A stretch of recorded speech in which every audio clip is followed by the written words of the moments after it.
AITUC Telangana state municipal staff and outsourcing union के जिला सदर मुरुगो चिरंजीवी और सेक्रेटरी एम कांताराव की क़ियादत में आदिलाबाद जिला मुस्तक़र में वाक़ म्यूनसिपल दफ्तर के रूबरू दूसरे दिन भी एहतजाजी धरना मुनक़िद हुआ।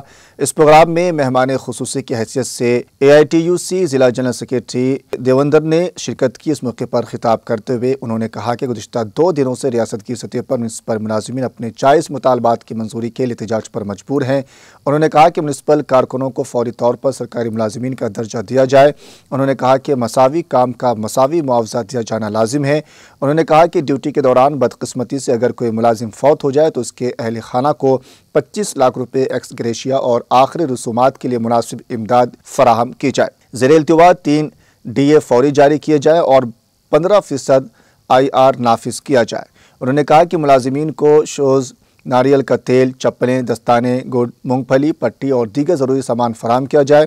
उन्होंने कहा कि तमाम मकामी मसाइल 25 नवंबर तक हल किए जाए। उन्होंने वाज़ेह किया कि अगर हुकूमत ने इन मुतालबात पर तवज्जो नहीं दी तो 26 नवंबर को हैदराबाद में CDMA दफ्तर का मुहासरा किया जाएगा और फिर भी मसाइल हल न हुए तो बड़े पैमाने पर एहतजाजी तहरीक शुरू की जाएगी। రెండో రోజు ఆదిలాబాద్ జిల్లా మున్సిపల్ కార్యాలయం ముంగట రెండో రోజు నిరాసన ధర్నా మున్సిపల్ కార్మికులు చేపట్టడం జరిగింది।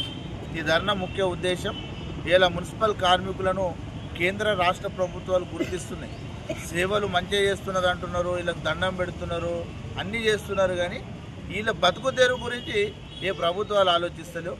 మేము AITUCగా విజ్ఞప్తి చేస్తూ ఉన్నాం, డిమాండ్ చేస్తూ ఉన్నాం, మున్సిపల్ కార్మికులకు సమాన పనికి సమాన వేతనం 26 నుంచి 32,000 ఇవ్వాలి। లేదు అని అంటే ఒక కార్పొరేషన్ ఏర్పాటు చేసి ప్రభుత్వ ఉద్యోగులు గుర్తించి ఇలా కుటుంబాలను ఆదుకోవాలని తెలియజేస్తూ ఉన్నాం। అలాగే మున్సిపల్ కార్మికులు అనుకోకుండా చనిపోతే వాళ్ళ కుటుంబానికి ఎక్స్గ్రేయాగా ఒక 25 లక్షలు ఇవ్వాలని, వాళ్ళు చనిపోతే మట్టి ఖర్చులుగా 30,000 ఇవ్వాలని చెప్పేసి ఇతరాతర సమస్యలన్నింటినీ పరిష్కరిస్తూనే మున్సిపల్ కార్మికులు పట్టణ ప్రగతిలో, పట్టణ పరిశుభ్రతలో, ఇలా ప్రజల మల విసర్జనలు, మురికి కాలువలు, అనేక రకాలుగా ఇబ్బందులు, రోగాలు వచ్చే పరిస్థితిని కూడా వాళ్ళు తట్టుకొని ఇలా సాగు చేసి ఇలా పరిశుభ్రంగా ఉంచుతున్నారు। కాబట్టి ఇలా ప్రజాపాలన అని చెప్తున్నటువంటి ప్రభుత్వం కమ్యూనిస్టులుగా మేము మీకు మద్దతు తెలిపినాం। ఇలా మీ గెలుపులో కూడా మా పాత్ర ఉన్నది కాబట్టి మేము AITUCగా CPI పార్టీలుగా విజ్ఞప్తి చేస్తూ ఉన్నాం రేవంత్ రెడ్డి సర్కార్ గారికి, వెంటనే వీళ్ళని కార్పొరేషన్ ఏర్పాటు చేసి మున్సిపల్ కార్మికులు కూడా మనుషుల లెక్క బతికే విధంగా ఇలా పెరుగుతున్నటువంటి నిత్యావసర సరుకులకు అనుగుణంగా ఇలా చాలాని వేతనాలతో పనిచేస్తూ ఉన్నారు।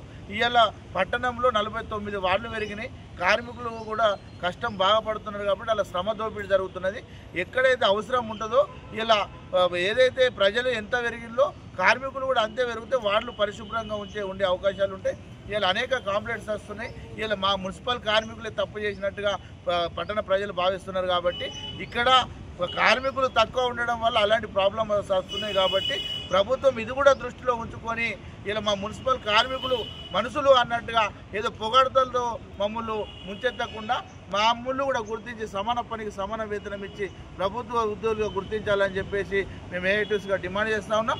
ఈ 26 తారీఖున హైదరాబాద్లో చేపట్టబోయే మహాధర్నాను కూడా విజయవంతం చేస్తారు। అప్పటికైనా కళ్ళు తెరవకపోతే రానున్న రోజులలో పెద్ద ఎత్తున ఆందోళన కార్యక్రమాలు చేపట్టడానికి మున్సిపల్ కార్మికులందరూ సిద్ధంగా ఉన్నారని మేము కేంద్ర రాష్ట్ర